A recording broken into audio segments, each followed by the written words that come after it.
Seventh पे commission, कर्मचारी ध्यान दें, केंद्र सरकार ने लिया बड़ा फैसला, डीओपीटी का आदेश जारी। कर्मचारियों के पास अपने मूल वेतन का न्यूनतम 6% और अधिकतम 12% जीपीएफ में योगदान करने का विकल्प होता था। इसके अलावा सरकार की ओर से 7.1% का ब्याज भी दिया गया, लेकिन इसके परिणाम स्वरूप कर्मचारियों ने जीपीएफ में अधिक पैसा जमा करना शुरू कर दिया, जिससे सरकार को अधिक ब्याज देना पड़ा। नई दिल्ली, केंद्रीय कर्मचारियों के लिए सरकारी पेंशन के अलावा जीपीएफ जनरल प्रोविडेंट फंड एक अहम विकल्प है। हाल के दिनों में इसमें कुछ जरूरी बदलाव हुए हैं, जिससे कर्मचारियों को अधिक सूचित और सावधान रहने की आवश्यकता है। इस लेख में हम इन बदलावों पर विस्तार से चर्चा करेंगे।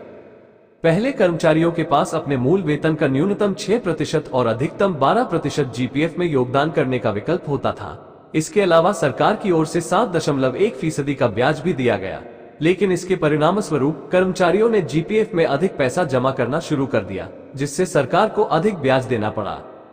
समाधान के तौर पर सरकार ने 12 जून 2022 को नए नियम लागू किए।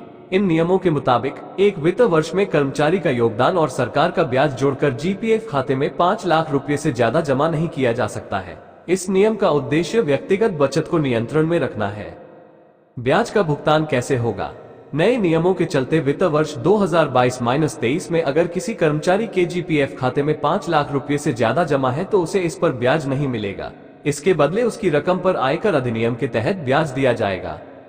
इस बदलाव का मुख्य लक्ष्य कर्मचारियों की बचत को संरक्षित करना और सरकार को अत्यधिक ब्याज देने से बचाना है। यह नियम कर्मचारियों को अपने बचत निर्णयों पर सावधानीपूर्वक विचार करने के लिए प्रोत्साहित करता है।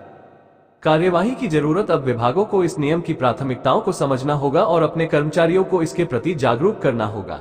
साथ ही सरकार की भी जिम्मेदारी है कि वह इसका सख्ती से पालन कराए ताकि किसी को भी ज्यादा ब्याज न मिले।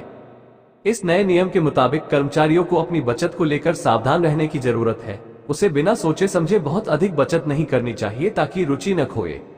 यदि किसी कर्मचारी ने पहले ही 5 लाख रुपए से अधिक जमा कर दिया है तो उसे अपनी निवेश स्थिति की समीक्षा करने की आवश्यकता है।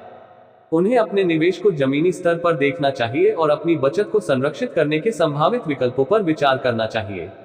इस प्रकार जीपीएफ में नए नियम की जानकारी के साथ कर्मचारियों को अपने निवेश और सरकार के भाग्य के प्रति अधिक जागरूक और सावधान रहने की आवश्यकता है।